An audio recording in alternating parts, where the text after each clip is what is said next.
আসসালামু আলাইকুম। কেমন আছেন সবাই? ফ্রান্স বাংলা লাইভ চ্যানেলের পক্ষ থেকে আপনাদের সকলকে স্বাগতম। চলে আসলাম আরও একটি নতুন ভিডিও নিয়ে। তো ভিডিওর থাম্বনেইল আর টাইটেল দেখে অবশ্যই বুঝতে পারতেছেন কি ভিডিও নিয়ে আসলাম। তো এই যে দেখেন, দেখতে পাচ্ছেন সামনে ঘোড়া দেখা যাচ্ছে। তো আজকে আমরা চলে আসছি পশু পাখি দেখতে। যদিও এখানে কোনো পাখি নেই, অনেক পশু। পশু বলতে গরু, ছাগল, ঘোড়া, ভেড়া এইসব। তো চলুন দেখি আর কি কি আছে, এছাড়াও আর কি কি আছে। আর আমার বাচ্চাদেরকে এইসব পশু পাখি দেখানোর জন্যই নিয়ে আসছি। তো বিদেশের বাড়িতে এই পশু পাখির দেখা পাওয়াটাও অনেকটা বেশি মানে খুশির ব্যাপার। যেহেতু আমরা গ্রামে বড় হয়েছি, বিশেষ করে আমি গ্রামেই বড় হয়েছি। তো আমার কাছে অতটা এক্সাইটিং লাগে না বিষয়গুলা। এই যে দেখতে পাচ্ছেন গাধা, এই গরমের মধ্যে মানে গাধা দেখতে আসছি, গরু, ছাগল এগুলো দেখতে আসছি। না আমি দেখতে আসিনি, আমার বাচ্চাদেরকে দেখাইতে নিয়ে আসছি। যাই হোক, এই যে দেখেন সবাই বাচ্চাদেরকে নিয়ে আসছে, আমিও আমার ২ জনকে নিয়ে আসছি। ২ বাচ্চাকে নিয়ে আসছি। ওইদিকেও বসে বসে গাধা দেখতেছে। আর ছোটজন তো আমার কোলেই আছে, সে তো কোনোভাবেই নামবে না, কারণ তার মন খারাপ হয়ে গেছে। সে রোদের মধ্যে মাথাটাও গরম হয়ে গেছে মনে হয়। এই যে দেখেন মুরগি, খাঁচার মধ্যে মুরগি, আর সেটা খুব মজা করে বাচ্চারা দেখতেছে। আর আমার ছেলেও দেখলো। এদিকে দেখেন এগুলা কি, আপনারা দেখে চিনতে পারেন কিনা দেখেন তো এগুলা কি। এটা হচ্ছে ছাগল ছাগল না, এটা হচ্ছে ভেড়া। এই যে দেখেন একদম ফুল ক্লিন শেপ করা, ক্লিন শেপ করে রাখছে ওদের। মানে অনেক গরম, তো গরমের জন্য ওদের শেপ করে রাখছে। জানি না কিসের জন্য রাখছে, আমি এমনিতেই বললাম। আরেকজন আবার বাতাসও করতেছে। আর এই যে দেখেন, উনি কি আসল নাকি নকল বুঝতেছি না। ওইদিকে যে একটা সাদা ছাগল দেখা যাচ্ছে, ওইটা কিন্তু একটা মূর্তি ছাগলের, ওইটা এমনিতেই। তো দেখি উনি কি আসল কিনা, চুপচাপ নড়তেছে না। এই যে লেজ নাড়াচ্ছে, ও আচ্ছা, সত্যি সত্যি মানে এমনভাবে দাঁড়িয়ে আছে মনে হয় যেন একটা মূর্তি দাঁড়িয়ে আছে। আচ্ছা, এই যে খরগোশ বক্সের মধ্যে, গরমে তারা বক্সের মধ্যে আছে, বাইরে বের হবে না। আমার ছেলে তো দেখার জন্য অপেক্ষা করতেছিল, আর আমি এদিকে চলে আসছি ছাগল দেখানোর জন্য ছোট বাবুকে। তো খুব খুশি তারা ছাগল দেখে, ভেড়া দেখে খুবই খুশি হয়েছে। আর প্রচণ্ড গরম ছিল। গরমের জন্য একটু পরপর ওরা অস্থির হইতেছিল, কিন্তু আবার দেখতেও ছিল, খুব মজাও পাইতেছিল। আর কি বলবো বলেন, এখন এই ছাগলগুলা দেখে আমি কি কমেন্ট করতে পারি আপনারা বলেন। ছোটোবেলা থেকেই গরু, ছাগল, ঘোড়া না, জাস্ট গরু, ছাগল, হাঁস, মুরগি অনেক দেখছি, গ্রামে ছিলাম আমি। আমার হাজব্যান্ড না বা আমার বাচ্চারাও তো এখানে, তো আমি দেখে বড় হয়েছি, কিন্তু এখন এই ছাগলগুলো দেখে আমি কি কমেন্ট করতে পারি বলেন।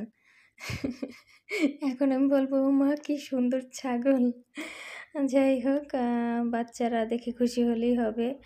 আচ্ছা, এই যে এদিকে দেখেন আরও কতগুলো ভেড়া মনে হচ্ছে, ওরা মারামারি করতেছে। আর আরও ওইদিকে আছে, ওই পাশে আরও আছে। তো গরমের জন্য ওদের নিয়ে যাইতে চাইতেছি না, এই সাইডেই দাঁড়ায় আছি। একই, সব কিছু একই। তো এদিকে 2টা সাদা ছাগল, একটু অন্য ছাগলগুলোর চেয়ে দেখতে একটু সুন্দর লাগতেছে। তো এইগুলার পাশে এসে দাঁড়াইছে আমার ছেলে। তো আমি আবার ওর কাছে যাই বলতেছিলাম, মা তুমি ধরো ধরো, ও ধরবে না, ও ভয় পায়। অন্য বাচ্চারাও দাঁড়ায় আছে, কেউ কেউ ধরতে চাইতেছে আবার ভয় পায়, এই অবস্থা আর কি। যাই হোক, আমাদের তো ভয় নেই, আমি তো দেখি আবার ধরে ছেলেকে দেখাইতেছি, এই যে দেখো মাম্মা ধরতেছি, তুমি ধরো। ও হাত নিচ্ছে আবার সরাচ্ছে, এই যে দেখেন কি করতেছে, এই টাচ করলো। আচ্ছা, এখন ভয়টা একটু ভাঙছে। যাই হোক, তারপর আমি এদিক ওদিক খুঁজতেছিলাম যে ঘাস আছে কোথায়, ওকে ঘাস খাইতে দিব। আর আমার ছেলে তো পুরাই বলবো কি, মানে একদম অবাক হয়ে গেছে, এত কাছ থেকে এই ধরনের পশু পাখি দেখে। ছোটজন তো খুব মজা পাইতেছিল, ও তো এই ফার্স্ট টাইম দেখছে এগুলো। আর আমার বড়জন আগে দেশে থাকতে দেখছে, কিন্তু ভুলে গেছে, ছোট মানুষ তো, 2 বছর বয়সে এখানে চলে আসছে। আর এই ছোটজন তো এই ফার্স্ট টাইম দেখতেছে, খুব মজা করে দেখতেছে সে। আর দেখেন কি এটা নাড়াইতেছে বারবার। খুব মজা করতেছে ওরা। আর আমি এদিকে খুঁজতেছি ঘাস পাই কোথায়, একটা ঘাস নিয়ে দিব দেখি ছাগলটা খায় কিনা। তো আমি একটা ঘাস নিয়ে আমার ছেলেকে দেখাইতেছিলাম যে দেখো আমি ঘাস খাওয়াবো ওকে। তো ও নিয়ে বসছে, ওর হাতে দিছি, ও নিয়ে বসছে ছাগলকে খাওয়ানোর জন্য। আর আমার ছোটো ছেলে খুব মজা করে দেখতেছে, দেখেন কীভাবে তাকাইতেছে। এই যে একটু ফাঁকা আছে ওইখান দিয়ে। আর এই যে বড়জন ছাগলটাকে ঘাস খাওয়ানোর জন্য খুব চেষ্টা করতেছে। এই ঘাসটা ছাগলটা যেই ঘাসটা খাবে ও হাত সরাই ফেলছে ভয়ে, খুব ভয় পাইতেছে। তো আমি হাত ধরাই দিয়ে তারপরে খাওয়াই দিছি।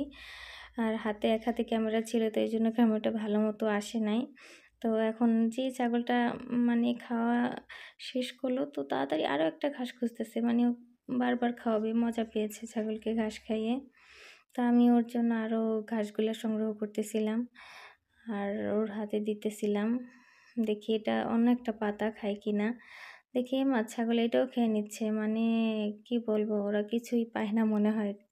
সবুজ ঘাস পাতা ওদের শুকনো খড় দিয়ে রাখছে। এর মধ্যেই আরও একটা বাচ্চার সামনে এসে পড়ছে, দেখেন ওর চুলের স্টাইল কি। এদের চুলের স্টাইলগুলো দেখলে যে আমার হাসি আসে।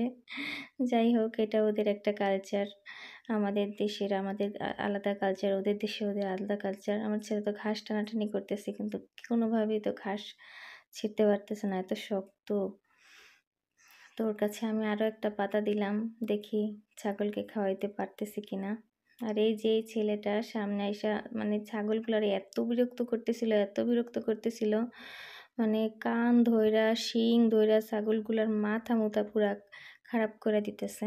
আর ওইদিকে দেখেন কি বড় বড় শিং, ওরে মা, এটা কি ছাগল না ভেড়া না কি তাই তো বুঝতেছি না, কত বড় বড় শিং। আর শিংয়ের চেহারাগুলো দেখেন না কি ভয়ঙ্কর দেখা যেতেছে, আবার হাসিও আসতেছে দেখা। যাই হোক, এই যে আমার ছোটজন শুরু করছে কান্না। তো ভিডিওটা আর বড় করব না, ভিডিওটা কেমন হলে অবশ্যই জানাবেন। আর যদি ভিডিওটা ভালো লাগে, এখনও যদি কেউ ভিডিওটা একটা লাইক না দিয়ে থাকেন, প্লিজ একটা লাইক দিয়ে ভিডিওটা ভালো লাগলে অবশ্যই কমেন্ট করবেন, সাবস্ক্রাইব করবেন চ্যানেলটা। ভালো থাকবেন সবাই। আর পরবর্তী ভিডিও দেখার জন্য বেল বাটনটা অন করে রাখবেন। আল্লাহ হাফেজ, আসসালামু আলাইকুম।